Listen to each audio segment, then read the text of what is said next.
আমি মীনাক্ষী। শুরু করছি জবাব চায় বাংলা। ভুল থেকে শিক্ষা, পরপর ভোটে খারাপ ফলের পর এবার কি আত্মশুদ্ধির পথে বিজেপি? কৌশল সাজাতে কোথায় গলদ? খুঁজতে গিয়ে কি নজরে এলো সংখ্যালঘু ভোট? 21 নির্বাচনের আগে রাজ্য তোলপাড় হয়েছিল মেরুকরণের রাজনীতি প্রসঙ্গে। বাংলার রাজনীতিতে নির্বাচনী ইস্যু হয় ধর্ম। তৃণমূলের বিরুদ্ধে সংখ্যালঘু তোষণের অভিযোগ আনে বিজেপি। পাল্টা দিতে কসুর করেনি তৃণমূলও। ভোট বাক্স খুলতেই 2019-এর তুলনায় ভোট সামান্য বাড়লেও তা তৃণমূলের প্রাপ্ত ভোট শতাংশের থেকে শত যোজন দূরে থাকে বিজেপি। পশ্চিমবঙ্গে সংখ্যালঘু ভোট যে চিরকালই বড় ফ্যাক্টর তা কি বুঝতে পারেনি বিজেপি? তাই যদি হয় তাহলে বিজেপির কৌশলগত ভুল ছাড়ার কি বা বলা যেতে পারে? অতীতের কথা ভুলে এবার সামনের দিকে কি এগোচ্ছে বিজেপি? আর তাই পুরো ভোটের আগে সংখ্যালঘুদের দিকে নজর দেওয়াই বিজেপির নতুন কৌশল। কিন্তু সংখ্যালঘু সম্প্রদায়ের মন কি গলবে? সিএএ এনআরসি থেকে এক চুলো সরে আসেনি বিজেপি, বিরোধিতা থেকে যেমন সরেনি তৃণমূল কংগ্রেস। এমতো পরিস্থিতিতে সংখ্যালঘু ভোট পকেটে পোড়া কি সহজ হবে পদ্ম শিবিরের?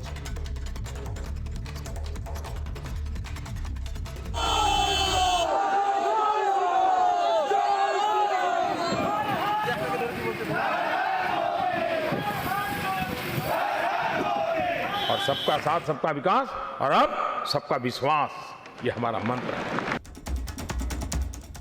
বিধানসভা নির্বাচনে সর্বশক্তি দিয়ে ঝাঁপিয়েও প্রত্যাশিত ফলাফল হয়নি। সামনেই রাজ্য জুড়ে পুরসভাগুলির নির্বাচন। এই পরিস্থিতিতে কৌশল বদল করছে বিজেপি।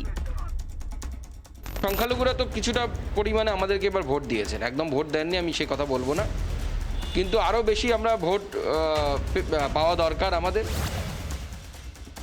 এবার নজরে সংখ্যালঘু ভোট। সংখ্যালঘুদের মন জয়ের চেষ্টা করছে বিজেপি। সূত্রের খবর, বিধানসভা নির্বাচনের ফলাফলের বিশ্লেষণ করে বিজেপি নেতাদের উপলব্ধি, সংখ্যালঘু ভোট ছাড়া রাজ্য জয় কঠিন। কারণ রাজ্যের বেশ কিছু বিধানসভা কেন্দ্রে ফলাফলের নিয়ন্ত্রণ সংখ্যালঘু ভোট।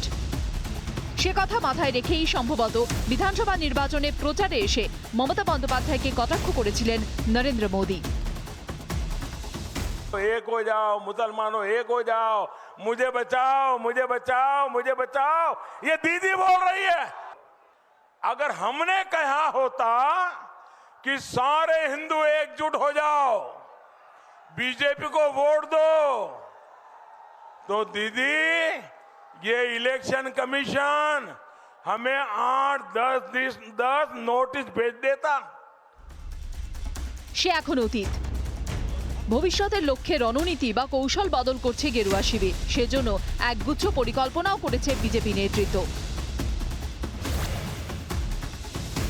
সংখ্যালঘু নেতা খুঁজে বার করা, কেন্দ্রের সংখ্যালঘু উন্নয়ন প্রকল্পের প্রচার, সংখ্যালঘুদের বিজেপি আতঙ্ক কাটানো, প্রার্থী পদে সংখ্যালঘু মুখ বাড়ানো।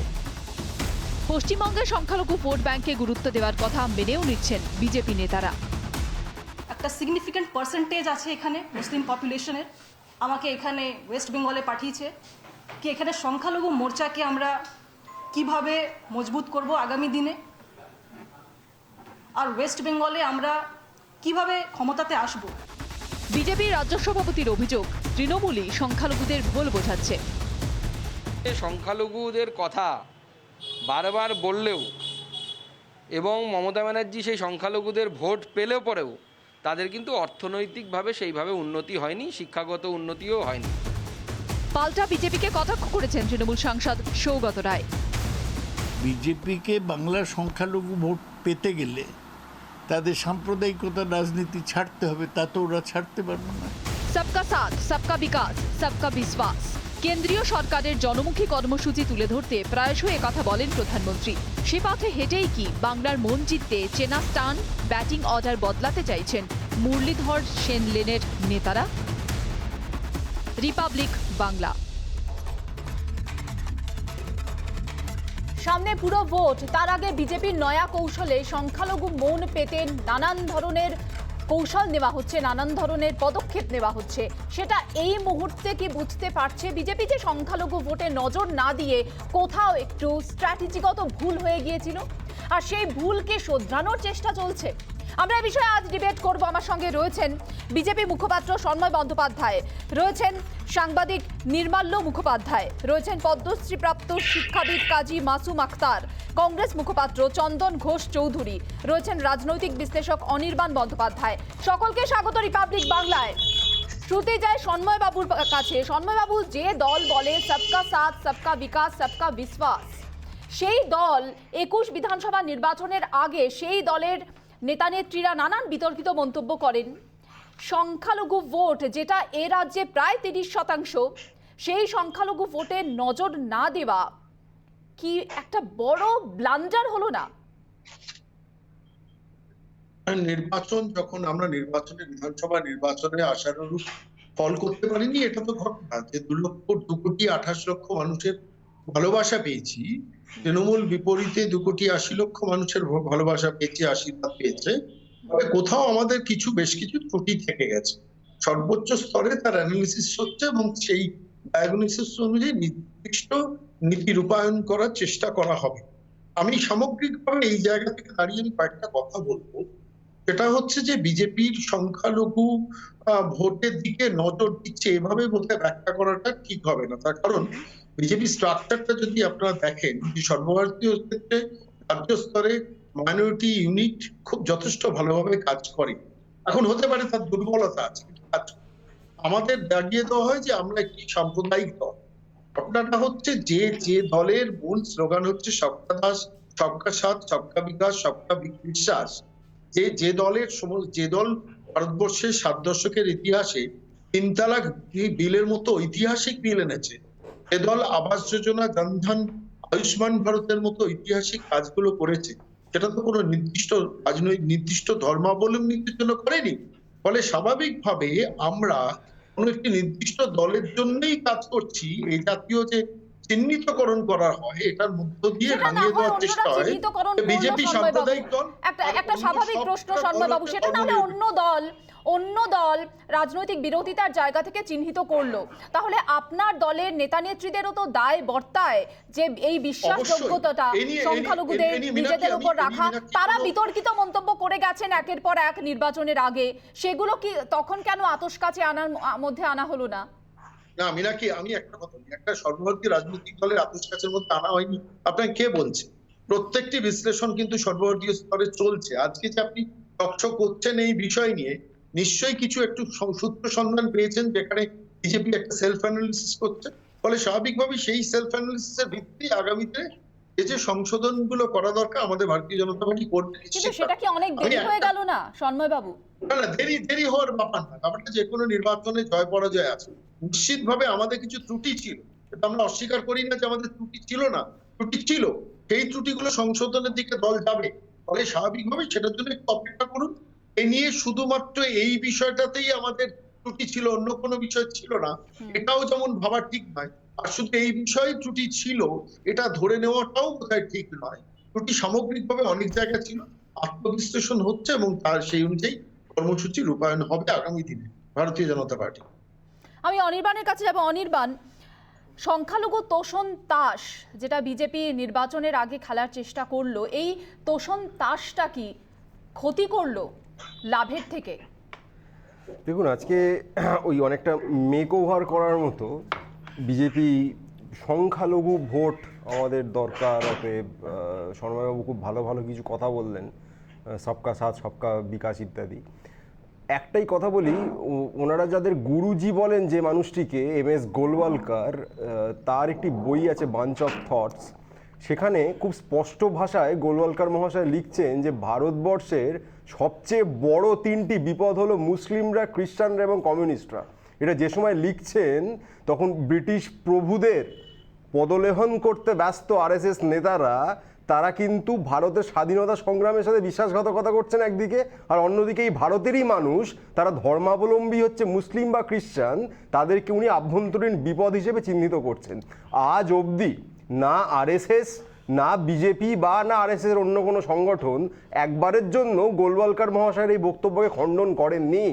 ওনাদের মূল রাজনীতিটা যে একটি হিন্দু রাষ্ট্র তৈরি করা, যেইখানে শুধুমাত্র হিন্দু নয়, শুধুমাত্র উচ্চবর্ণীয় হিন্দুদের যে হেজেমনি সেটাই থাকবে, বাকিরা সব সেকেন্ড থার্ড ক্লাস সিটিজেন, এইটা তাদের রাজনৈতিক লক্ষ্য। এই কারণেই তাদেরকে ফ্যাসিস্ট বলা হয়, তাদের একটি ফ্যাসিস্ট এজেন্ডা আছে। এই যে মেকওভারের চেষ্টা, এটা স্রেফ ভোটে ধাক্কা খেয়েছেন, একটু যদি ঘুরে দাঁড়ানো যায় সেই প্রচেষ্টা চলছে মাত্র। তাতে ওনাদের যে আসল জায়গা, এই মুসলিম বিদ্বেষ, খ্রিস্টান বিদ্বেষ, দলিত বিদ্বেষ ইত্যাদি ইত্যাদি, এইগুলি মোটেই ধুয়ে মুছে যাবে না।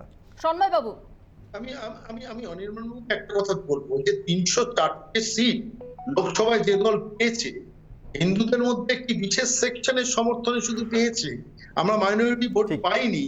এই জাতীয় সরলীকরণ বোধহয় রাজনীতিতে ঠিক নয়। আমরা যেটা মনে করি, সন্ময় বাবু গোলওয়ালকার মহাশয় ভুল লিখেছিলেন এইটুকু বলুন। না, আমি অপেক্ষা করছি। আমরা যেটা গুরুজি ভুল লিখেছিলেন এইটুকু বলুন না। আরে অনির্বাণ বাবু একটু শুনুন। হ্যাঁ, শুনছি। একটু ধৈর্য রাখুন না। আমরা যেটা বিশ্বাস করি, ভারতবর্ষে তোষণ মুক্ত একটা সমাজ থাকা দরকার। ঠিক, একটি শ্রেণীকে তোষণ না করে একটা সমাজ ব্যবস্থা গড়ে দেওয়া দরকার। মুসলিমদেরকে আভ্যন্তরীণ বিপদ হিসেবে চিহ্নিত করেছিলেন আপনাদের গুরুজি, সেটা ঠিক না ভুল? আমি শুনছি সন্ময় বাবু, একটি প্রশ্নের উত্তর দিন। আমার একটা সামান্য প্রশ্ন অতি বিনয়ের সাথে করছি, গোলওয়ালকার মহাশয় ঠিক বলেছিলেন না ভুল বলেছিলেন? আমি একটা কথা অনির্বাণকে বলে শেষ করব, সেটা হচ্ছে আমরা যেটা বিশ্বাস করি, রাজ্যের কোনো প্রধান মুখে বলা উচিত নয় যে গরু দুধ দেয় তার লাঠি খাওয়ার জন্য আমরা যাব, আপনি যাবেন, এটা কখনো উচিত নয়। এখান থেকে একটা অবিশ্বাসের বাতাবরণ তৈরি হয়, আমরা সেই অবিশ্বাসের বাতাবরণ থেকে মুসলিমদের আভ্যন্তরীণ বিপদ বলাটা ঠিক, তাই তো? না, গরু লাঠিটা ভুল, কিন্তু মুসলিমরা আভ্যন্তরীণ বিপদ, এটা ঠিক। গরু দুধ দেয় তার লাঠি খাবে। না, গোলওয়ালকার মহাশয় ঠিক লিখেছিলেন না ভুল লিখেছিলেন এইটুকু বলুন না। মুসলিম নাকি আভ্যন্তরীণ বিপদ? নির্মাল্য বাবু, যে পথে এখন বিজেপি চলার চেষ্টা করছে বা কৌশলগত যে কৌশল তারা নিয়েছে, তাতে এই বিষয়টা কি স্পষ্ট হচ্ছে না যে এটা একমাত্র আত্মশুদ্ধির পথ বলে মনে করছে তারা এই মুহূর্তে রাজ্য বিজেপির ক্ষেত্রে? বিজেপি তো তার কোর্স কারেকশন বা সংশোধনটা অনেকদিন আগে শুরু হেরে যাবার পরে বিজেপির মুখপাত্র বলে ধরে নেওয়া অর্গানাইজার। নির্মাল্য বাবু, একটু যদি জোরে বলেন। হ্যাঁ, আসলে এই কোর্স কারেকশন বা সংশোধন বিজেপি অনেকদিন আগেই শুরু করেছে। তার কারণ হচ্ছে, হেরে যাবার পরে তাদের মুখপত্র বলে ধরে নেওয়া হয় অর্গানাইজার পত্রিকা, সেখানে বিজেপির কি কি উইকনেস, সেই 3টে উইকনেসের কথা তুলে ধরা হয়েছে। সেগুলো আমি আর এখানে বলছি না, কারণ ওগুলো বেরিয়ে গেছে, যারা পড়েছেন তারা জানেন। বিজেপি যে মুসলমানদের ভোট পায় না, কিংবা সংখ্যালঘু আপনি যে বলছেন মুসলিমদের ভোট, আমি খুব ক্যাটেগরিক্যাল বলছি। পশ্চিমবঙ্গের প্রায় 124টা মতো আসন আছে যেগুলি মুসলিম অধ্যুষিত, আর তার মধ্যে প্রায় 60 থেকে 67টা আসন আছে যেগুলো নিবিড়ভাবে মুসলিম অধ্যুষিত। এখন এই আসনগুলোকে টার্গেট করা কিভাবে করবে, সেটা বিজেপির কাছে খুব বড় চ্যালেঞ্জ। আর বিজেপি যে সংখ্যালঘুদের ভোট পায় না, এটা ঠিক নয়, একেবারেই নয়। তার কারণ হচ্ছে যে উত্তরপ্রদেশের নির্বাচনে, মানে আমরা লোকসভা নির্বাচনে 80টার মধ্যে 70টা আসন পেয়েছিল বিজেপি, তার মধ্যে 40টা আসন মুসলিম অধ্যুষিত আসন, মানে ওটা ঠিক ওই তালাকে বিদ্যাতের পরেই হয়েছে। সুতরাং এগুলো ঠিক কথা নয়। আর একটা কথা হচ্ছে, রাষ্ট্রীয় স্বয়ংসেবক সংঘের গুরুজি গোলওয়ালকারের যে আলোচনাটা এখানে আসছে, আমি ওনার বইটা পড়েছি, আমার সামনে এখনো আছে। 3 ইন্টারনাল থ্রেটসে মুসলিমদের রাখা আছে, কিন্তু যেভাবে রাখা আছে সেটা বিকৃত করে এখানে প্রেজেন্ট করা হচ্ছে। উনি সেভাবে কথাগুলো বলেননি। আসলে এর সূত্রটা 1936 সালে we are our nationhood defined বলে একটা বই, যেটা জিডি সাভারকারের অরিজিনাল লেখা থেকে ট্রান্সলেট করেছিলেন গুরুজি গোলওয়ালকার, সেই বইটারই একটা এক্সটেন্ডেড কপি 1967-এ আসে। কিন্তু এই যে we are our nationhood defined বইটা কিন্তু স্বয়ংসেবক সংঘ অনেকদিন আগে 2006 সালে তাদের অখিল ভারতীয় প্রতিনিধি সভা এবং কার্যকারী মণ্ডলের রেজলিউশন নিয়ে সরিয়ে দিয়ে, এটা অনেকে জানেন। সুতরাং এই নিয়ে ডিবেট করে কোনো লাভ নেই। আর আপনি যে কথাটা বলছেন যে সংখ্যালঘু ভোট পাওয়ার যে চেষ্টা, সংখ্যালঘু ভোট পাওয়ার চেষ্টা কথাটা তো আমি যতটুকু বুঝি সাংবাদিক হিসেবে, মানে এটা কারুর কোলে ঝোল টেনে কথা বলা না, বিজেপি নেতারা যেমন এখানে বলেছিলেন যে 3 ধরনের আইন চলে, একটা মমতার নিজস্ব পরিবারের আইন, একটা তুষ্টিকরণের আইন, একটা সাধারণ মানুষের আইন। কিন্তু মানে আলটিমেটলি দেখা যেটা গেছে যে এই যে ভোট পাওয়ার চেষ্টার কথা যেটা আপনি বলছেন, সেটা কিন্তু একটা নিশ্চয়ই ফ্যাক্টর কাজ করছে। এ ব্যাপারে কোনো সন্দেহ নেই যে সকলকে নিয়ে চলতে হবে। কথাটা তো ভারতীয় জনতা পার্টি, যারা ভারতীয় জনতা পার্টিতে যোগদান করে, সন্ময়বাবু বলতে পারবেন, আমি অন্তত যতটুকু জানি সেটা হচ্ছে যে সেখানে একটা প্লেজ নেওয়া হয়, সেই প্লেজে সেকুলার কথাটা এবং সেকুলার কথাটা বাদ দিয়ে মানে ধর্ম নিরপেক্ষতার কথা বলা হয় এবং সেই প্লেজটাই নেওয়া। সুতরাং সমালোচনা করা যেতেই পারে, এগুলো হচ্ছে ডিসকাশন, আলোচনা, আর ভোটে জেতা অন্য। আপনি যে কথাটা বলছেন, আজকে বর্ণ হিন্দুদের ভোট 58 থেকে 50-এ নেমে, স্বপন দাশগুপ্তরা সেটা লিখেছে, 8% ভোট সরে গেছে। এবার সেটা কারা সরেছে? কংগ্রেস এবং সিপিএম এর যে ভোটটাকে আমরা যদি ধরি যে 8%, সেইটা সরে। সুতরাং এই যে 8% সেটা হচ্ছে হিন্দু ভোট বলে ধরে নেওয়া হচ্ছে। এবার যে মুসলিম সম্প্রদায়, যেটা খুব ইম্পর্টেন্ট, আমার মনে আছে বামফ্রন্ট সরকারের পতনের বোধহয় অন্যতম কারণ একটা ছিল 49 থেকে তারা 41% নেমে এসেছিল এবং 8% ভোট সুইং করেছিল। 235 থেকে তারা একেবারে সরাসরি 60-এ নেমে যায় বামফ্রন্ট। সুতরাং এই 8% ভোটটা সেখানে বেশিরভাগটাই বলা হয় যে এই সংখ্যালঘু সম্প্রদায়ের একদমই। আমি সেই আসছি ভোটটাকে নির্মল বাবু। আমি এই সেই প্রসঙ্গে ভোটটাকে যে টার্গেট করবে হ্যাঁ, এটা তো হ্যাঁ। স্বাভাবিক। এই একদমই। শুদ্ধিকরণটা আপনি যেটা বলছেন, শুদ্ধিকরণ কথা হ্যাঁ, বলছেন, আমি শুদ্ধিকরণ কথাটা বলছি না।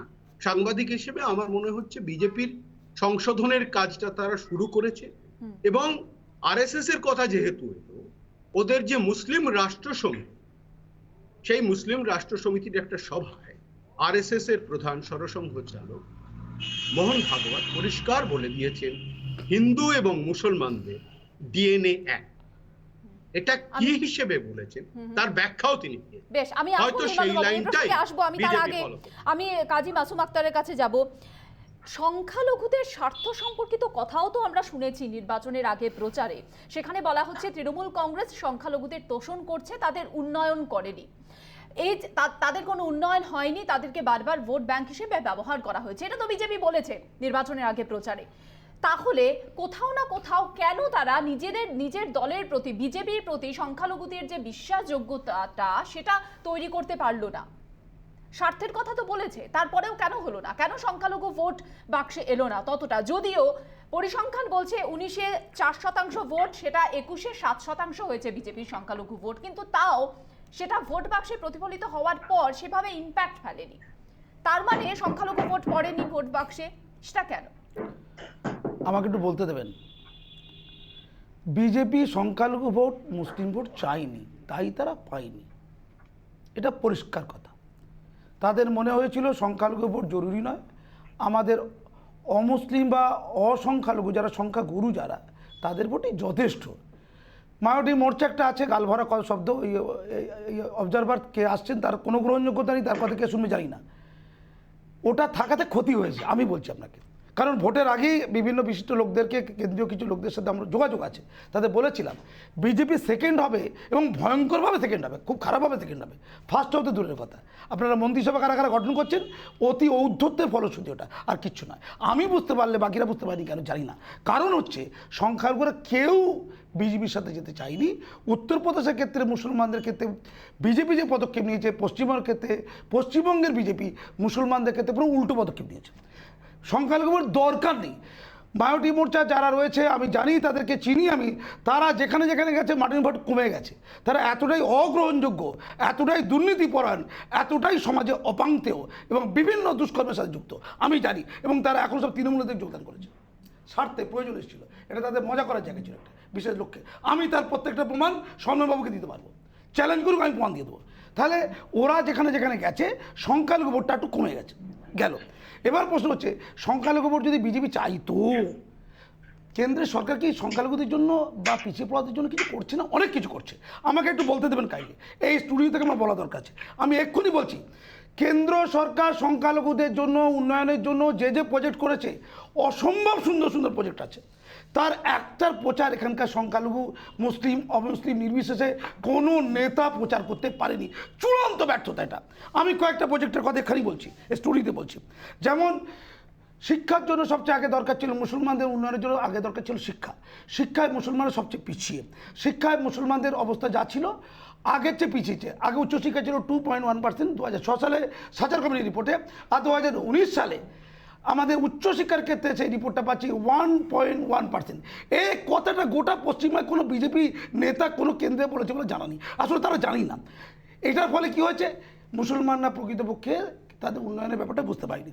মুসলমানদের জন্য কেন্দ্র সরকার যে সকল স্কিমগুলো করেছে মুসলমানদের সংখ্যালঘুদের জন্য, সেই স্কিমগুলো কয়েকটা বলছি। যেমন এডুকেশনাল এম্পাওয়ারমেন্টের জন্য pre matric scholarship, post matric scholarship, merit and means based scholarship, Maulana Azad national fellowship, নয়া সবেরা, পথ প্রদেশ নই উদ্যান। ইকোনমিক এমপ্লয়মেন্টের জন্য, অর্থনৈতিক ক্ষমতায়নের জন্য শিখো এবং আর কামাও, উস্তাদ নই মঞ্জিল। ইনফ্রাস্ট্রাকচার ডেভেলপমেন্ট, মুসলমানদের বিভিন্ন প্রতিষ্ঠানকে বড় করার জন্য প্রধানমন্ত্রী জন বিকাশ কার্যক্রম। স্পেশাল উন্নতি অর্থাৎ মুসলমান মহিলাদের বা সংখ্যালঘু মহিলাদের উন্নতি এ জাতীয় জন্য নই রসনি হামারি দর্শন, জিও পার্সি, ওয়াকআপ ম্যানেজমেন্টের মধ্যে রয়েছে দুটো, শহরি ওয়াকআপ সম্প্রতি বিকাশ যোজনা, কওমি ওয়াকআপ বোর্ড তরক্কি স্কিম। এছাড়া রয়েছে অন্যান্য সাপোর্ট, যেমন মৌলানা আজাদ, একটু শুনে নিন, মৌলানা আজাদ এডুকেশন ফাউন্ডেশন এবং majority national majority development and finance corporation. মুসলমানদের ওয়াকফ সম্পত্তি লাগাতার চুরি হচ্ছে, বিভিন্ন জায়গায় লুট হচ্ছে। বিজেপি যদি কোথাও আওয়াজ তুলতো যে এর আগে বাম সরকার ছিল, বর্তমান তৃণমূল সরকার, অথচ মুসলমানদের হাজার হাজার কোটি টাকা ওয়াকফ সম্পত্তির দুর্নীতির অতলে হারিয়ে যাচ্ছে, একটা যদি কর্মসূচি দিতে পারতো, একটা যদি আওয়াজ তুলতে পারতো, মুসলমানদের মনে আস্থা জাগানোর মধ্যে একটা কাজ যদি আমি সন্ময় বাবুর কাছে চলে যাব, তারপর আমি চন্দন বাবুর কাছে আসছি। সন্ময় বাবু আপনাকে 30 সেকেন্ড সময় দিচ্ছি, বুঝতে পেরেছি, 30 সেকেন্ড সময় দিচ্ছি, 30 সেকেন্ড সময় দিচ্ছি যে কেন্দ্রের সংখ্যালঘু উন্নয়ন প্রকল্পগুলো সুফল এই বাংলাকে বোঝাতে পারেননি আপনারা। প্রথমে মিনাকে একটা কথা বলে নিই, 30 সেকেন্ডটা কেন আমার ক্ষেত্রে কোনো কথাটা অস্বীকার করার জায়গা আমরা প্রচারটাকে মোদী সরকারের এই ব্যাপক জনমুখী সংখ্যালঘুদের জন্য যে কাজ, সে কাজটা মানুষের কাছে ঠিকভাবে নিয়ে পৌঁছতে পারে, এটা তো ঠিকই বলেছেন, আমি একদমই কন্ট্রাডিক্ট করছি না। কিন্তু প্রশ্নটা হচ্ছে যে আমরা হেরেছি আরো একটা জায়গায়, যেমন আমরা প্রচারের দিকে সংখ্যালঘুদের জন্য মোদী সরকার কি করেছেন সেটাকে নিয়ে যেতে পারি, আবার অন্যদিকে এই মেরুকরণের রাজনীতিটা কিন্তু তৃণমূল কংগ্রেসের পক্ষ থেকে নিখুঁত ভাবে করা হচ্ছে।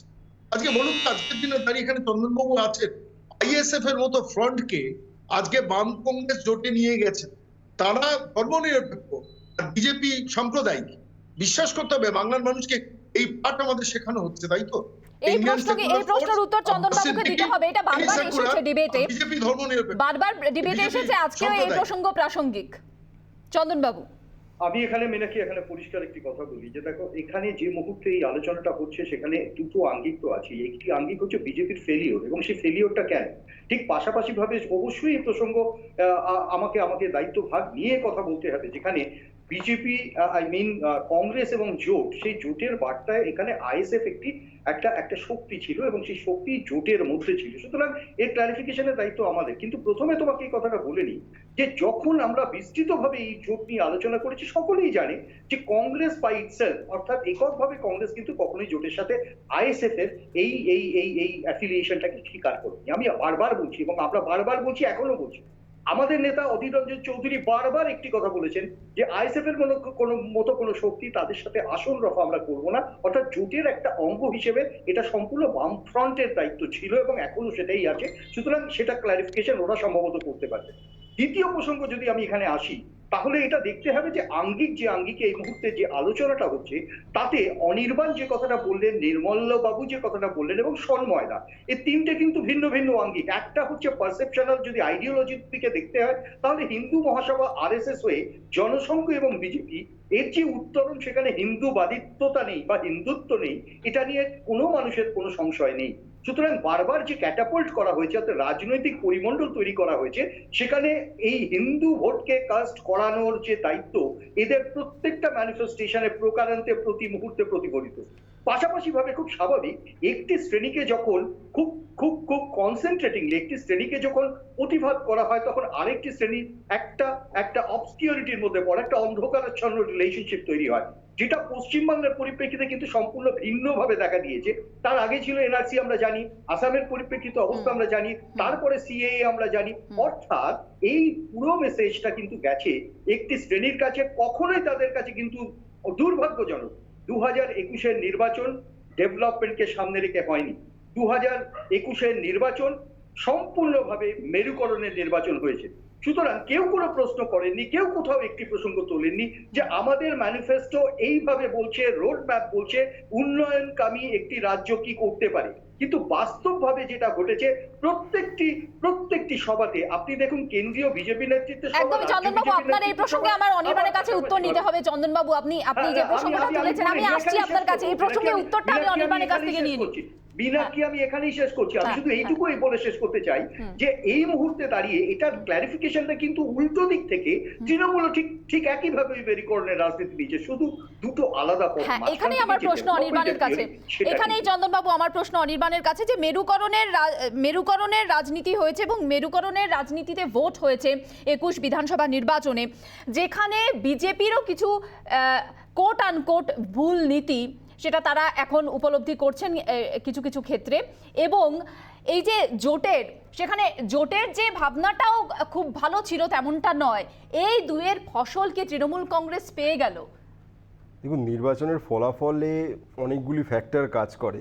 এইখানে নির্মাল্যবাবুও বললেন, শর্মাবাবুও বললেন, 1 মিনিট সময় বলুন। হ্যাঁ, অ্যাজ ইফ বিজেপির কোনো অ্যান্টি মুসলিম স্টান্সই যেন নেই, পুরোটাই বিরোধীরা এক্ষেত্রে তৃণমূল প্রচার করেছে, অতএব মানুষ বিশ্বাস করেছে। এটা যদি আমাকে মেনে নিতে বলেন, আমাকে এইটুকু বুঝিয়ে দিন, 92 সালের বাবরি মসজিদ ধ্বংস এবং তার পরবর্তীকালের দাঙ্গা, 2002-এ গুজরাটে নরেন্দ্র মোদী চিফ মিনিস্টার থাকাকালীন দাঙ্গা, দিল্লিতে 2020 সালে নরেন্দ্র মোদী প্রধানমন্ত্রী থাকাকালীন যে দাঙ্গা, এই দাঙ্গাগুলি সংগঠিত করার অভিযোগ কাদের বিরুদ্ধে উঠেছে? এক। দ্বিতীয়ত, শুধুমাত্র এই বাংলার নির্বাচনের উদাহরণ যদি আমি ধরি, মমতা বন্দ্যোপাধ্যায়কে লাগাতার বেগম বেগম বলে কে অভিহিত করেছেন, এবং এই বাংলা নাকি মমতা বন্দ্যোপাধ্যায়ের শাসনে পাকিস্তান হয়ে যাচ্ছে, এটা কে বলেছেন? এখানে হিন্দু খাত্রে মেহে এইসব কথাগুলো কে তুলেছেন? বিহারে 2015 নির্বাচনের প্রচারে অমিত শাহ বলেছিলেন যে বিহারে যদি বিজেপি হারে পাকিস্তানে বাজি ফাটানো হবে। এই যে বারবার করে মুসলমানদের আদারাইজ করা, তাদেরকে শত্রু ঠাওরানো, এটা লাগাতার বিজেপি আরএসএস করে গেছে। আজকে হঠাৎ করে সব দোষ তৃণমূলের, সব দোষ কংগ্রেস বা সিপিএম এর এই ঘাড়ে চাপিয়ে দিলে তো হবে না। এই কমিউনাল রাজনীতি বলুন, এই বিদ্বেষের রাজনীতি বলুন, এটা বিজেপির মজ্জাগত। তারা মুসলমানদের শত্রু মনে করে, সেইভাবেই ঠিক করে। সন্ময়বাবুকে 1 মিনিট সময় দেব, তার সঙ্গে একটা প্রশ্ন জুড়ে দেব যে বিভিন্ন সময় নেতাদের বিতর্কিত মন্তব্য, সন্ময়বাবু, সংখ্যালঘু ভোটকে থেকে কি বিজেপিকে দূরে রেখেছে? আমি যদি মীনাক্ষী, আমি যদি মুখ্যমন্ত্রী, মহিলা মুখ্যমন্ত্রী হিসেবে হিজাব করে যাই কোনো জায়গায়, তখন যদি কেউ বেগম বলে, দোষটা কার? আমার হিজাব পড়ার না, যিনি বেগম বলেছেন তার। এটা আপনি অনুরোধ করবো। এক। দ্বিতীয়ত, মিনি পাকিস্তানের কথা ববি হাকিমের মুখে শুনেছি, আপনাদের নেতা, আপনাদের মন্ত্রী তিনিই বলেছেন, স্বাভাবিকভাবে সেইখান থেকে মিনি পাকিস্তানের প্রসঙ্গটা আসে। তৃতীয়ত হচ্ছে, ভারতবর্ষের মাটিতে পাকিস্তান জিতলে ভারতবর্ষের সঙ্গে সেখানে পাকিস্তানের হয়ে যারা বোমা ফাটান, তাদের আমরা নিন্দা করি, আমরা মনে করি তারা পাকিস্তানের চর, তারা ভারতবর্ষে থাকার তাদের কোনো অধিকার নেই। কিন্তু ভারতবর্ষে থেকে মাইনরিটি সম্প্রদায়ের মানুষও ভারতবর্ষের নাগরিক, সিএ সেই কথাই বলে। এসব সহজ সরল কথাগুলো না বুঝিয়ে মানুষকে সাম্প্রদায়িকতার দিকে ঠেলেন তারা বেশি করে, তারা তোষণের রাজনীতি করে। স্বাধীনতার 70 বছর বাদেও, আর এই বাংলায় 10.5 বছরের মমতা শাসনের পরেও মাইনরিটিদের শিক্ষা থেকে জীবনযাপন, তার মানোন্নয়নের কোনো চেষ্টা হয়নি। তাদের একটা বিশেষ শ্রেণী বলে চিহ্নিত করে, তাদের ভোট ব্যাংকটা আমার ভোট ব্যাংক বলে রেখে দিয়ে, সুশান্ত কিশোরের মতো পরামর্শদাতা সর্বভারতীয় টিভি চ্যানেলে বসে বলেন 28% আমার সিকিউর ভোট। এই মানসিকতার বিরুদ্ধেই আমাদের লড়াই, তুষ্টিকরণের বিরুদ্ধেই আমাদের লড়াই। মাইনরিটিরাও ভারতবর্ষের নাগরিক, যারা মেজরিটি তারাও নাগরিক। আমি নির্মলবাবুর কাছে আসবো, তার আগে আমি কিছু বক্তব্য শোনাতে চাইবো নির্বাচনী প্রচারের সময় যে বক্তব্যগুলো শুনেছিল গোটা বাংলা, শুনুন, তারপর আসছি ডিবেটে। আপনারাও আসবেন। আমি তো মুসলিমদের তোষণ করি, 100 বার যাব। যে গরু দুধ দেয় তার লাঠি খাওয়া উচিত। আমি কিন্তু ইফতারে যাচ্ছি, আপনারাও আসবেন। আমি তো মুসলিমদের তোষণ করি, 100 বার যাব। যে গরু দুধ দেয় তার লাঠি খাওয়া উচিত। আর সংখ্যালঘুরাও নিজেদের মধ্যে ভোট ভাগাভাগি করবেন না। ওই হায়দ্রাবাদ থেকে একটা বিজেপির দালাল এসছে, আর ওই দালালদের মধ্যে ফুরফুরা শরীফের সবাই নয়, একটা ছেলে বসে আছে টাকা নিয়ে বিজেপির থেকে। গদ্দার গদ্দার, বড় বড় গদ্দার। এই গদ্দারদের ভোট দিয়ে নিজেদের ভোট ভাগ করবেন না।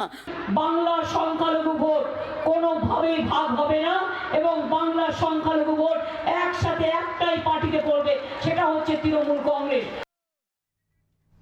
মেরুকরণের রাজনীতি বাংলাতে ছিল না, মেরুকরণের রাজনীতি বাংলায় এসছে বলে বারবার আমরা নির্বাচনের আগেই কথাগুলো শুনেছি এবং কিছু বক্তব্যও শুনেছি। আজকের দিনে দাঁড়িয়ে কি বক্তব্য বিজেপি নেতার শোনাবো। সংখ্যালঘুদের কথা বারবার বললেও এবং মমতা ব্যানার্জি সেই সংখ্যালঘুদের ভোট পেলেও পরেও তাদের কিন্তু অর্থনৈতিকভাবে সেইভাবে উন্নতি হয়নি, শিক্ষাগত উন্নতিও হয়নি। আপনারা যদি দেখেন, পশ্চিমবঙ্গ সরকারের কাছে তথ্য আছে, এই তথ্য আমি বাইরে বের করার জন্য, জনগণের সামনে রাখার জন্য প্রস্তাব করব এবং তাদেরকে অনুরোধ দেব, প্রস্তাব দেব এবং অনুরোধ করব যে লকডাউনের সময় যে পরিযায়ী শ্রমিকরা বিভিন্ন রাজ্য থেকে ফিরে এসেছিলেন, তাদের নাম, সংখ্যা, জেলা এগুলো দেওয়া উচিত, সর্বসমক্ষে আসা উচিত। তাহলে দেখবেন যে এর মধ্যে বেশিরভাগটাই হচ্ছে সংখ্যালঘু সম্প্রদায়ের মানুষ। অর্থাৎ তাদের কথা বললে পরেও, তাদের ধর্মীয় সুশ্রুতি দিয়ে ভোট পেলেও তাদের কিন্তু প্রকৃত উন্নয়ন হয়নি। নির্মলবাবু, মেরুকরণের ভোট হচ্ছে, মেরুকরণের রাজনীতি হচ্ছে, অনেকবার শোনা গিয়েছে 21 বিধানসভা নির্বাচনের আগে।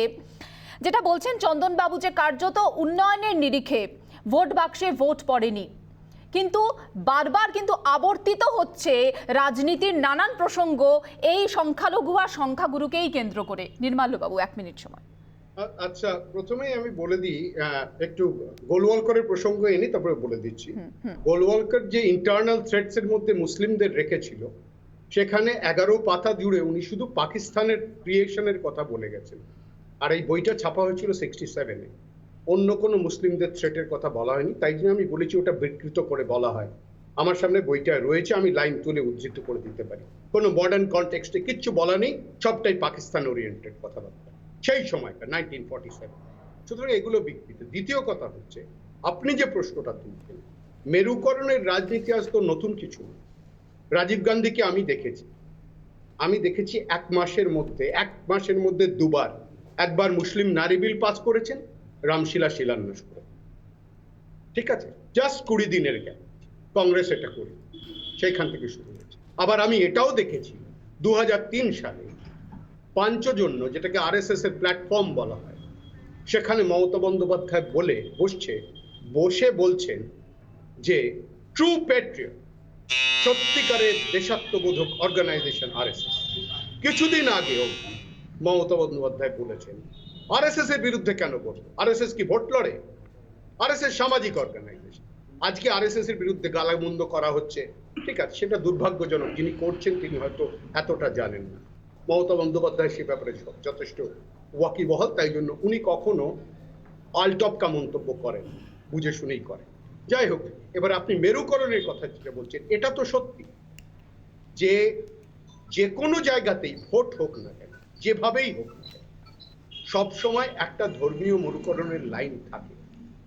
ভারতীয় জনতা পার্টি আসার আগেও ছিল, ভারতীয় জনতা পার্টি আসার পরেও এসেছে। সুতরাং আপনি এটাকে অস্বীকার করতে পারবেন না।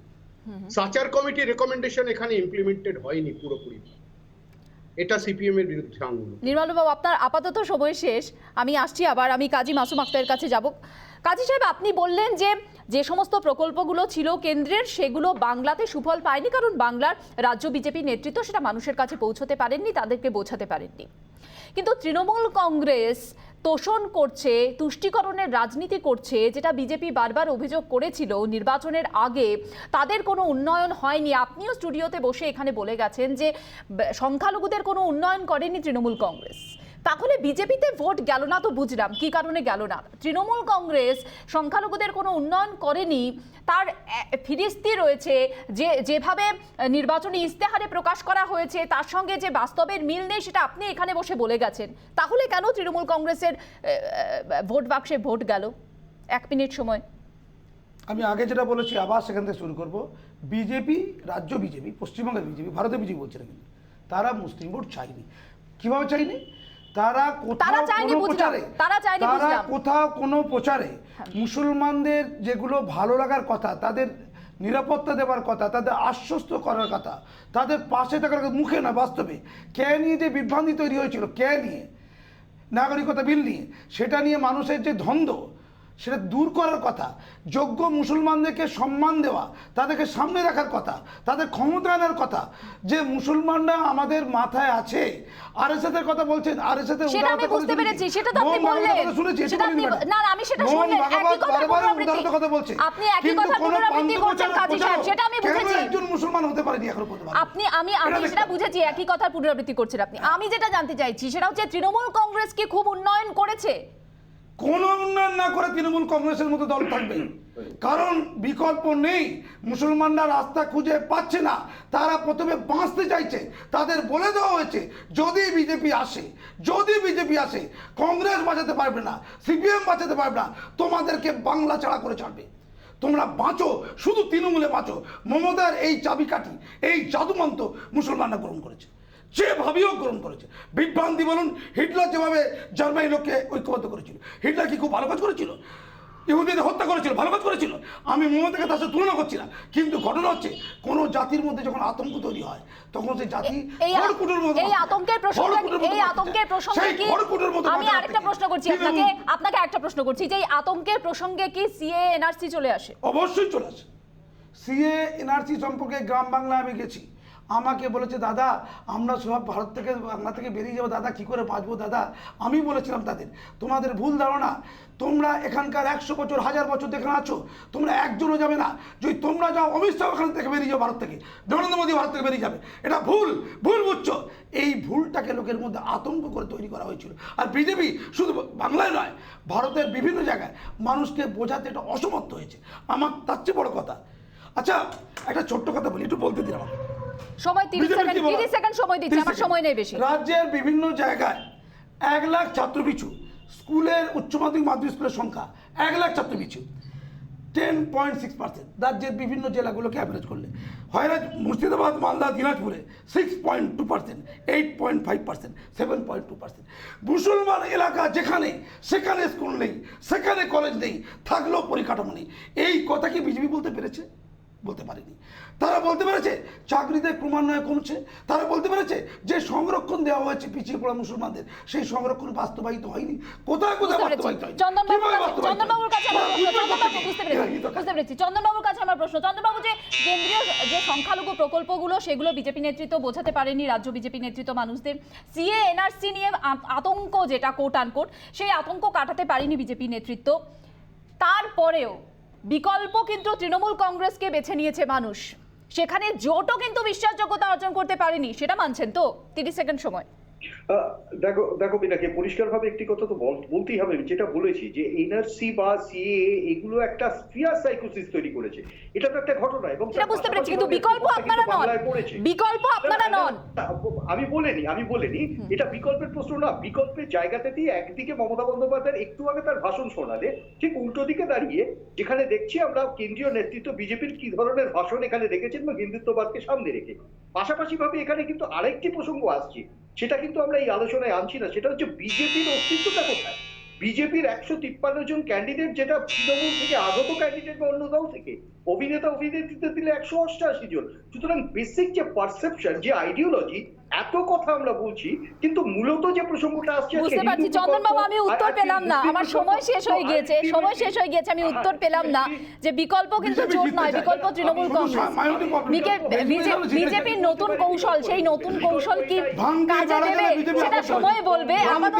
আপাতত সকলকে ধন্যবাদ জানাচ্ছি জবাব চাই বাংলার ডিবেটে যোগ দেওয়ার জন্য। অসংখ্য ধন্যবাদ যারা স্টুডিওতে ছিলেন এবং যারা অনলাইনে যোগ দিলেন। একটা ছোট বিরতি নিচ্ছি, বিরতির পর ফিরছি ব্রেকিং সেগমেন্ট নিয়ে, সঙ্গে থাকুন।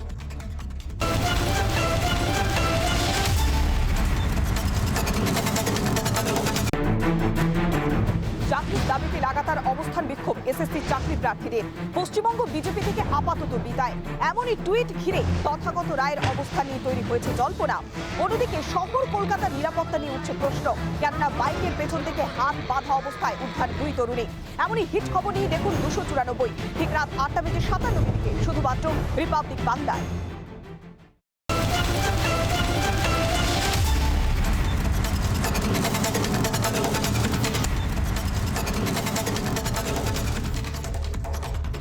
ছিলাম বিরতির পর নজর রাখবো ব্রেকিং সেগমেন্টের দিকে। জবাব চায় বাংলার ব্রেকিং সেগমেন্টের শুরুতেই যে খবর আমাদের কাছে এসে পৌঁছচ্ছে, রাজ্যের দিকে নজর দিচ্ছে হচ্ছে, কোভিড গ্রাফের দিকে নজর দিতে হচ্ছে, কারণ রাজ্যে করোনায় কমেছে সংক্রমণ বলে খবর পাওয়া যাচ্ছে।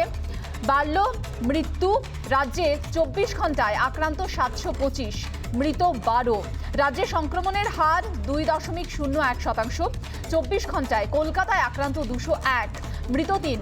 উত্তর 24 পরগনায় আক্রান্ত 125, মৃত 3। দক্ষিণ 24 পরগনায় আক্রান্ত 61, মৃত 3। করোনায় বেড়েছে মৃত্যু, তবে সংক্রমণের হার কিন্তু কমেছে বলেই খবর পাওয়া যাচ্ছে। গতকাল যেখানে আমরা দেখেছিলাম সংক্রমণের হার কিছুটা বেড়েছে, আজ যে ছবি সামনে আসছে তাতে সংক্রমণের হার কমেছে, তবে মৃত্যুর হার কিন্তু বেড়েছে। স্বাভাবিকভাবেই উদ্বেগ বাড়িয়েছে চিকিৎসক মহলে।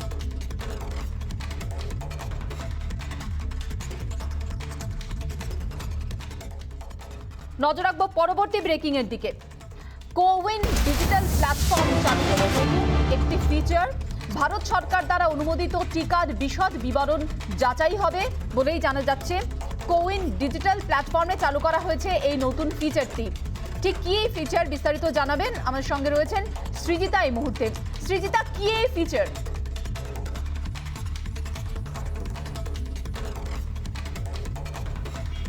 একদমই মিনাকে, কোউইন অ্যাপে এবার নতুন একটা ফিচার পাওয়া যাচ্ছে, সেটা হচ্ছে নো ইয়োর ভ্যাকসিনেশন ফিচার। অর্থাৎ এই ফিচারে যে ব্যক্তি ভ্যাকসিনেটেড হয়েছে, সেটি প্রথম পর্যায়ে ভ্যাকসিনেশন হয়েছে না দ্বিতীয় পর্যায়ে ভ্যাকসিনেশন হয়েছে, পরবর্তী পর্যায়ে কবে ভ্যাকসিনেশন হতে পারে, এই সমস্ত সংক্রান্ত যে তথ্যগুলো, সেই সমস্ত তথ্য পাওয়া যাবে এই নতুন ফিচারের মধ্যে। এবং এই ফিচারগুলি কারা কারা ব্যবহার করতে পারে মিনাকে? এই ফিচারগুলি ব্যবহার করতে পারে বিভিন্ন সংস্থা, যেমন ধরো ট্রাভেল এজেন্সি, তারা এই ফিচারগুলি ব্যবহার করতে পারে, অথবা যে কোনো গভর্নমেন্ট সেক্টর, আইআরসিটিসি হোক, অন্য কোনো গভর্নমেন্ট অফিস হোক, বা কোনো এন্টারটেনমেন্ট সেক্টর হোক, এই সমস্ত জায়গাতে এই যে নতুন ফিচার, এই ফিচারগুলি ব্যবহার করা যেতে পারে। প্রসঙ্গত জানিয়ে রাখি, এই ফিচার কিন্তু একেবারেই কোউইন দ্বারা অ্যাপ্রুভ করা এবং ভারত সরকার দ্বারা সম্পূর্ণরূপে যাচাই করা। এই ফিচারের মধ্যে এমন নয় যে জিনিসটি অন্য কোনো আউটসোর্স থেকে আসছে, তা নয়, সম্পূর্ণভাবে ভারত সরকার অনুমোদিত, যাচাই করা। এবং এখানে যারা যারা এখন অবধি ভ্যাকসিনেশন নিয়েছেন বা নিচ্ছেন, পরবর্তীতে কবে ভ্যাকসিনেশন আছে, এই সমস্ত তথ্য পাওয়া যাবে। সাধারণ মানুষ যেমন পাবেন, তেমনই যে কোনো কোম্পানি তাদের এমপ্লয়িরা কত পরিমাণ এমপ্লয়ি ভ্যাকসিনেটেড হয়েছে বা কত পরিমাণ এমপ্লয়িকে সম্পূর্ণভাবে ভ্যাকসিনেটেড করতে বাকি আছে, এই সমস্ত তথ্যগুলি এই নতুন ফিচারের মধ্যে থেকে জানতে পারা যাবে। মীনাক্ষী, ধন্যবাদ সৃজিতা। চলে যাচ্ছি পরের খবরে। রবিবার ইডেনে ভারত নিউজিল্যান্ড টি20 ম্যাচ, এই ম্যাচের জন্য কিছুটা ছাড় দেওয়া হয়েছে। কি ছাড় দেওয়া হয়েছে বিস্তারিত জানাবেন, সরাসরি নিউজ রুমে রয়েছেন আমাদের প্রতিনিধি সুখেন্দু এই মুহূর্তে আমাদের সঙ্গে। সুখেন্দু, ম্যাচ উপলক্ষে কি কি ছাড় দেওয়া হচ্ছে? দেখো মীনাক্ষী, আমরা জানি যে এই মুহূর্তে কোভিড প্রোটোকল বা যা গাইডলাইন রাজ্য সরকারের তরফে আছে, যে রোজ রাত 11টা থেকে ভোর 5টা পর্যন্ত নাইট কারফিউ জারি থাকে গোটা পশ্চিমবঙ্গ জুড়ে। এবং সেই নাইট কারফিউ রবিবার অর্থাৎ আগামীকাল ভারত নিউজিল্যান্ড টি20 ম্যাচ রয়েছে ইডেন গার্ডেন্সে, সেই কথা মাথায় রেখে নাইট কারফিউতে কিছুটা শিথিল করা হয়েছে। মাত্র 2 ঘন্টার জন্য বিশেষ আইনে এই শিথিল করা হয়েছে, অর্থাৎ রাত 11টার পরিবর্তে আগামীকাল অর্থাৎ রবিবার রাত 1টা থেকে এই নিয়ম কার্যকর হবে। রাত 1টা থেকে ভোর 5টা পর্যন্ত শুধুমাত্র কলকাতার জন্য এই নাইট কারফিউ শিথিল করা হচ্ছে, কারণ যেহেতু ম্যাচ শেষ হতে হতে প্রায় 10:30 থেকে 11টা বেজে যাবে। তারপর যারা ক্রীড়াপ্রেমী মানুষ যারা খেলা দেখতে আসবেন ইডেন গার্ডেন্সে, তারা যাতে ঠিকভাবে বাড়ি পৌঁছতে পারেন, সেই জন্যই এই বিশেষ ব্যবস্থা করা হয়েছে। এবং নবান্ন তরফে বিজ্ঞপ্তি জারি করে জানানো হয়েছে, রবিবার অর্থাৎ ইডেনে যেহেতু ম্যাচ রয়েছে, সেই কথা মাথায় রেখে 2 ঘন্টার জন্য নাইট কারফিউ শিথিল করা হয়েছে বলে নবান্ন সূত্রে খবর। মীনাক্ষী, ধন্যবাদ সুখেন্দু। অন্ধ্রপ্রদেশের দিকে নজর রাখতে হচ্ছে এবার। অন্ধ্রপ্রদেশে মৃতের সংখ্যা বেড়ে দাঁড়িয়েছে 20। 30 জন এখনো পর্যন্ত নিখোঁজ রয়েছেন। প্রায় 20,000 জনকে নিয়ে যাওয়া হয়েছে রিলিফ ক্যাম্পে। এখন কি পরিস্থিতি বিস্তারিত জানাবেন, আমাদের সঙ্গে রয়েছেন সরাসরি নিউজ রুম থেকে সৌমেন। সৌমেন, কি পরিস্থিতি অন্ধ্রপ্রদেশে? অন্ধ্রপ্রদেশের উপর দিয়ে যে নিম্নচাপ গত দুদিন আগে সরে গিয়েছিল, সেই নিম্নচাপ সরে যাওয়ার পরেও প্রবল বৃষ্টির আশঙ্কা প্রকাশ করেছিল দিল্লির মৌসুম ভবন, এবং সেই আশঙ্কা প্রকাশকে সত্য প্রমাণ করে গত 24 ঘন্টায় প্রবল বৃষ্টি হয়েছে চিত্তোর, কন্নড় সহ বেশ কয়েকটি জেলাতে।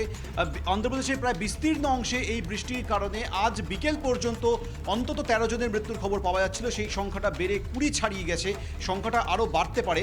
বিভিন্ন জায়গায় বন্যা পরিস্থিতি রয়েছে, অন্ধ্রপ্রদেশের অধিকাংশ জেলাতে বন্যা পরিস্থিতি তৈরি হয়ে গেছে। ইতিমধ্যে জগনমোহন রেড্ডি, অন্ধ্রপ্রদেশের মুখ্যমন্ত্রী, তিনি একটা এরিয়াল সার্ভে করেছেন। 5 লক্ষ টাকা করে যে সমস্ত মানুষ মারা গেছেন তাদের পরিবারকে তিনি আর্থিক সাহায্যের কথা ঘোষণা করেছেন। ইতিমধ্যে প্রধানমন্ত্রী নরেন্দ্র মোদী জগনমোহন রেড্ডির সঙ্গে ফোনে কথা বলেছেন। কথা বলে যাবতীয় সাহায্যের প্রতিশ্রুতি দিয়েছেন প্রধানমন্ত্রী নরেন্দ্র মোদী। জাতীয় বিপর্যয় মোকাবিলা দল রেস্কিউ অপারেশন চালাচ্ছে, প্রয়োজনে সেনার সাহায্য দেওয়া হবে বলে ইতিমধ্যে কেন্দ্রের তরফ থেকে জগনমোহন রেড্ডিকে আশ্বস্ত করা হয়েছে। কিন্তু নিঃসন্দেহে এটা অত্যন্ত মর্মান্তিক খবর যে 20 জন মৃত্যু হয়েছে, সংখ্যাটা আরও বাড়তে পারে। সৌমেন, তিরুমালা মন্দির সংলগ্ন যে এলাকা, সেখানে জলমগ্ন হয়ে যাওয়ার দরুন সেখানে অনেকে আটকে রয়েছেন, তাদেরকে উদ্ধারের কি ব্যবস্থা এই মুহূর্তে নেওয়া হচ্ছে? আমি সেটাই তোমাকে বললাম যে জাতীয় বিপর্যয় মোকাবিলা দলকে বিভিন্ন জায়গায় আটকে পড়া যে সমস্ত ব্যক্তি তাদের উদ্ধারের জন্য লাগানো হয়েছে, কিন্তু কিছু কিছু পরিস্থিতি রয়েছে যেটা সত্যি খুবই জটিল হয়ে রয়েছে। সেই জায়গায় দাঁড়িয়ে ডিজাস্টার ম্যানেজমেন্ট ফোর্সের পাশাপাশি সেনার সাহায্য নেওয়াটারও প্রয়োজন হয়ে পড়ে। এই অবস্থায় দাঁড়িয়ে জগনমোহন রেড্ডি তিনি জরুরি ভিত্তিতে ভাবনা চিন্তা করেছেন যে সেনার সাহায্য হয়তো অবশেষে তাকে নিতে হবে। এই বিষয়ে তিনি স্বরাষ্ট্র মন্ত্রকের সঙ্গে যোগাযোগ করেছিলেন। কেন্দ্রের তরফ থেকে তাকে স্পষ্ট বলে দেওয়া হয়েছে যে কোনো প্রকারের হেজিটেশন না করে তিনি শুধু একবার অন্তত বলবেন যে তার সেনার সাহায্য দরকার আছে। প্রতি মুহূর্তে কেন্দ্র প্রস্তুত রয়েছে সেনার সাহায্য দেওয়ার জন্য। তুমি যেরকম কথা বললে সেরকম বেশ কিছু জায়গায় জটিল পরিস্থিতি হয়ে রয়েছে, সেনার সাহায্য নিতে হবে, এটা এক প্রকার প্রায় নিশ্চিত হয়ে গেছে সেই সমস্ত আটকে পড়া ব্যক্তিদের উদ্ধার করার জন্য। ধন্যবাদ সৌমেন। চলে যাচ্ছি পরের খবরে। এখনই কৃষক আন্দোলন প্রত্যাহার নয়, 29 তারিখে সংসদ পর্যন্ত কৃষকদের ট্র্যাক্টর মিছিল, 22 এবং 26 তারিখে ঘোষিত কর্মসূচিও পালিত হবে, জানানো হয়েছে ক্রান্তিকারী কিষাণ ইউনিয়নের পক্ষ থেকে। বিস্তারিত জানাবেন বিশাখা, নিউজরুমে রয়েছেন আমার সঙ্গে। বিশাখা, যেমনটা বলা হচ্ছিল যে যতক্ষণ না পর্যন্ত এই আইন প্রত্যাহার হচ্ছে ততক্ষণ পর্যন্ত আন্দোলন চালিয়ে যাবেন, সুতরাং একটা এখনো পর্যন্ত চাপ কিন্তু জিয়ে রাখা হচ্ছে কৃষক আন্দোলনের সঙ্গে যারা যুক্ত তাদের পক্ষ থেকে। মিনাক্ষী, যেটা ইতিমধ্যেই জানানো হয়েছে ক্রান্তিকারী কিষাণ ইউনিয়নের তরফ থেকে দর্শন পাল সিং কিছুক্ষণ আগে যেটা জানিয়েছেন যে তারা আগামী দিনে যেগুলো পূর্ব নির্ধারিত তাদের কর্মসূচি রয়েছে, গতকাল আমরা জানি প্রধানমন্ত্রী নরেন্দ্র মোদী 3টি যে কৃষি আইন, বিতর্কিত কৃষি আইনগুলো প্রত্যাহারের সিদ্ধান্তের কথা তিনি জানিয়ে দিয়েছেন জাতির উদ্দেশ্যে ভাষণে, এবং তারপরেও এই ক্রান্তিকারী কিষাণ ইউনিয়নের তরফ থেকে দর্শন পাল সিং জানিয়ে দিয়েছেন তাদের এখনও বেশ কিছু বিষয় রয়েছে যেগুলো নিয়ে তারা এখনও আলোচনা করতে চাইছেন, এবং তাদের যে পূর্ব নির্ধারিত যে কর্মসূচিগুলো রয়েছে, যেরকম 22 নভেম্বর তাদের যে লখনৌয়ে র্যালি রয়েছে সেই র্যালিও হবে। আবার 26 তারিখ যখন কিনা কৃষাণ ইউনিয়নের তরফ থেকে জানানো হয়েছে যে কৃষক আন্দোলনের 1 বছরের পূর্তি, তার জন্য যেটা পূর্ব ঘোষিত যে কর্মসূচি ছিল যে সারা দেশের বিভিন্ন জায়গায় জমায়েত, সেই কর্মসূচিও তারা পালন করবেন। এবং 29 নভেম্বর যেটা সংসদ পর্যন্ত ট্র্যাক্টর মিছিলের কথা তারা আগে থেকেই ঘোষণা করেছিলেন, সেই পূর্ব ঘোষিত কর্মসূচিও কিন্তু পালন করা হবে।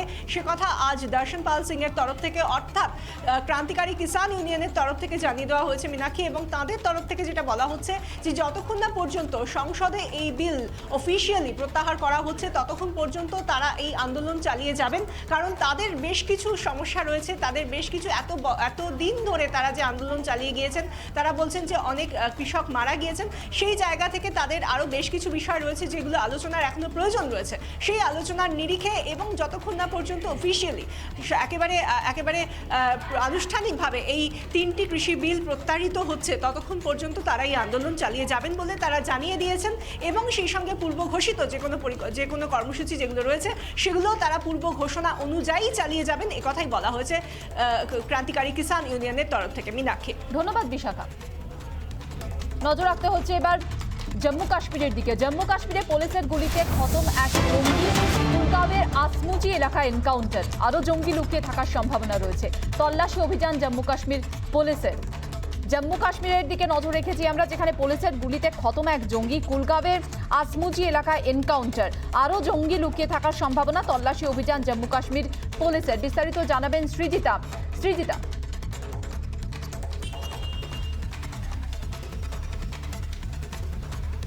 একদম মিনাকে, যে খবর তুমি দিচ্ছিলে জম্মু কাশ্মীরের আসমু যে এলাকায় কুলগ্রামে, সেখানে ইতিমধ্যে এক জঙ্গিকে খতম করার খবর পাওয়া যাচ্ছে পুলিশের তরফ থেকে, এবং আরও বেশ কিছু জঙ্গি লুকিয়ে থাকার সম্ভাবনা রয়েছে ওই নির্দিষ্ট এলাকাতে, এবং তাদের প্রক্রিয়া, তাদের এনকাউন্টার এখনো চলছে। এবং আমি একটা বিষয় তোমাকে জানিয়ে রাখি যে এই ঘটনাই প্রথম নয়, ঠিক দিন 5 আগে, বেশি দিন নয়, ঠিক দিন 5 আগে শ্রীনগরের হায়দারপুরাতেও একই ঘটনা ঘটেছে। সেখানেও আনআইডেন্টিফাইড 2 জঙ্গিকে খতম করা হয়। 6:30 নাগাদ এনকাউন্টার শুরু হয়, ঠিক 6:35 এক জঙ্গি খতম করা হয়, এবং তারপরে ঠিক রাত 8:25 নাগাদ আরেক জঙ্গিকে খতম করা হয়। কাজেই 5 দিনের মাথায় ফের কোনো জঙ্গিকে খতম করা, এটা একদিকে যেমন জম্মু কাশ্মীরের জন্য ভালো খবর, পুলিশ প্রশাসনের জন্য ভালো খবর, ঠিক তেমনই আরেকদিকে আমরা যেভাবে জম্মু কাশ্মীরে বারংবার করে ড্রোন হামলা থেকে শুরু করে জঙ্গি হামলা, এবং কোথাও না কোথাও গিয়ে যখন বিভিন্ন সময়ে সেখানকার যারা গ্রামবাসী তাদের উপর হামলা হওয়া বা কোনো গোলাগুলিতে কোনো এনকাউন্টারের সময় তাদের মৃত্যু হওয়ার খবর পেয়েছি, সেই বিষয়টিও বেশ কিছুটা চিন্তায় রাখছে। তবে হ্যাঁ, সর্বশেষ যে খবর পাওয়া যাচ্ছে যে কুলগামে আসমুজিতে এক জঙ্গিকে ইতিমধ্যে খতম করা হয়েছে। আরও জঙ্গি রয়েছে কিনা বা কোথায় লুকিয়ে রয়েছে তাদের সন্ধান এখনো জারি রয়েছে। এই পর্যন্তই সর্বশেষ খবর পাওয়া যাচ্ছে মীনাক্ষী। ধন্যবাদ সৃজিতা। অন্যদিকে পুলিশের জালে পুলওয়ামায় সেনা কনভয়ে হামলার মূল মাস্টারমাইন্ডের তিন সাথে তাদেরকে জেরা করছে একের পর এক চাঞ্চল্যকর তথ্য উঠে আসছে। পুলিশ সূত্রে খবর পাওয়া যাচ্ছে পাকিস্তানের জৈশ জঙ্গি নির্দেশে জম্মু কাশ্মীরে নাশকতার ছক কষেছিল এই 3 জন জঙ্গি। আরও কি তথ্য উঠে আসছে জানাবেন সৌমেন, নিউজ রুম থেকে রয়েছেন আমার সঙ্গে। সৌমেন, আর কি তথ্য উঠে আসছে এই বিষয়ে? তুমি যার কথা বললে, পাকিস্তানের জৈশে মোহাম্মদ জঙ্গির নির্দেশেই উপত্যকায় সন্ত্রাসের পরিকল্পনা ছক কষেছিল এই 3 জন জঙ্গি। তাদেরকে গত 17ই নভেম্বর, এবছর 17ই নভেম্বর 3 দিন আগেই গ্রেপ্তার করা হয়। খুব ইন্টারেস্টিং 2-3টে ফ্যাক্ট এখানে রয়েছে। যে ব্যক্তির কথা বলা হচ্ছে, গোয়েন্দারা বলছেন জৈশে মোহাম্মদের সদস্য সরাসরি পাকিস্তান থেকে বসে তিনি অর্ডার জারি করতেন। একটি নির্দিষ্ট সোশ্যাল মিডিয়া অ্যাপের মাধ্যমে তিনি নির্দেশ দিতেন যে জম্মু কাশ্মীরে কোথায় কোথায় এই সন্ত্রাস চালানো হবে। 1, 2, এই ব্যক্তিকে, তিনি দক্ষিণ পুলওয়ামার বাসিন্দা, একেবারে ভারতবর্ষের দক্ষিণ পুলওয়ামারই বাসিন্দা ছিলেন। যে কোনো কারণেই হোক জৈশে মোহাম্মদের সঙ্গে তার যোগাযোগ হয়, তিনি দক্ষিণ পুলওয়ামা থেকে পালিয়ে পাকিস্তানে গিয়ে জৈশে মোহাম্মদের সক্রিয় সদস্য হয়ে যান, এবং সেখান থেকে তিনি বিভিন্ন রকম অর্ডার জারি করতেন সোশ্যাল মিডিয়া অ্যাপের মাধ্যমে। 2 নম্বর বিষয় আছে 2019 সেপ্টেম্বরে যখন পুলওয়ামায় হামলা হয়, যে 40 জন সিআরপিএফ জওয়ান মারা গিয়েছিল, সেই হামলার সঙ্গে এই ব্যক্তি আশিক আহমেদ, তার সরাসরি যোগ রয়েছে বলে গোয়েন্দারা জানতে পেরেছেন। এই 3 জন যে জঙ্গিকে গ্রেপ্তার করা হয়েছে গত 17ই নভেম্বর, তাদের কাছ থেকে গোয়েন্দারা জানতে পেরেছেন। আর 4 নম্বর বিষয় হচ্ছে যে এই আশিক আহমেদ, তিনি জম্মু কাশ্মীর থাকাকালীন 370 ধারা যখন প্রত্যাহার করে নেয় ভারত সরকার, সেই 370 ধারা প্রত্যাহার করে নেওয়ার পর গোটা জম্মু কাশ্মীর জুড়ে লাগাতার বড় বড় সন্ত্রাসের ছক কষেছিল এই আশিক আহমদ। কিন্তু সে পালিয়ে যাওয়াতে খুব স্বাভাবিকভাবেই তাকে পুলিশ গ্রেপ্তার করতে পারেনি, কিন্তু পাকিস্তানে বসেই সেই সন্ত্রাসের ছক কষা হয়েছিল, যার একটা বড় অঙ্গ হচ্ছে এই সদ্য সন্ত্রাসের ছকটা, যেটা পুলিশ পুরোপুরি ভেস্তে দিয়েছে। 3 জনকে গ্রেপ্তার করতে সক্ষম হয়েছে। ফলে এটা নিঃসন্দেহে পুলিশের কাছে একটা বড় সাফল্য। ধন্যবাদ সৌমেন। নজর রাখতে হচ্ছে এবার কাবুলের দিকে। কাবুলে আবারও প্রতিবাদ মহিলাদের। যে ছবি আমরা দেখেছি কিছুদিন আগে, মহিলারা রাস্তায় নেমে পড়েছিলেন এবং প্রতিবাদ করছিলেন তারা। আবারও রাস্তায় নেমে প্রতিবাদ করছেন তারা। কিসের প্রতিবাদ? তাদের স্বাধীনতা চাই, তাদের এই পরাধীন জীবন আর চাই না। কাবুলে আবারও স্লোগান উঠেছে, মিছিল করে প্রতিবাদ মহিলাদের। স্বাধীনতা কোথায়? আমরা বিচার চাই। আর কি কি বলছেন কাবুলের মহিলারা, বিস্তারিত জানাবেন পৌলমী, রয়েছেন আমার সঙ্গে এই মুহূর্তে সরাসরি নিউজরুম থেকে। পৌলমী, কি বলছেন কাবুলের মহিলারা? একেবারে মীনাক্ষী, কাবুলের মহিলারা তারা একটি কথা উচ্চারণ করছে যে স্বাধীনতা কোথায়, আমরা বিচার চাই। কেননা যখনই আফগানিস্তান দখল নিয়েছিল তালিবানরা, তারপর থেকে তারা বলেছিল যে মহিলাদের অধিকার সুরক্ষিত হবে। কিন্তু তারপরে আমরা দেখতে পাচ্ছি যে এখনো পর্যন্ত মহিলাদের যে অধিকার, সেই অধিকার এখনো পর্যন্ত তারা পাচ্ছেন না। স্কুল কলেজ বন্ধ রয়েছে, অফিস আদালত বন্ধ রয়েছে, এবং একই সঙ্গে মেয়েদের জন্য যে ফতোয়া জারি করা হয়েছিল, ঠিক সেই তালিবানি ফতোয়াও যেন কার্যকর হচ্ছে গোটা আফগানিস্তান জুড়ে সময়ের সঙ্গে সঙ্গে। তাই স্বাধীনতা পাচ্ছেন না মহিলারা। এ কারণেই তারা স্বাধীনতা কোথায় এই প্রশ্নটাই তুলেছেন। যখনই তালিবানরা দখল নিয়েছিল কাবুলের, তখনই তারা রাস্তায় প্লাগার নিয়ে এবং একই সঙ্গে ফেস্টুন নিয়ে তারা বিক্ষোভ প্রদর্শন করেছিল। কেননা তারা কোনোভাবেই তালিবানদেরকে বিশ্বাস করে না। কেননা তালিবানরা মুখে যে কথা বলেছিল তা বাস্তবে ফলপ্রসূ হবে কিনা সে নিয়ে সন্দিহান ছিলেন মহিলারা। তাই সময়ের সঙ্গে সঙ্গে তাদের যে আশঙ্কাটাই সত্যি হচ্ছে তার একবার প্রমাণ করছে। সে কারণেই তারা স্বাধীনতার দাবিতে সোচ্চার হয়েছে। মীনাক্ষী, ধন্যবাদ পৌলমী।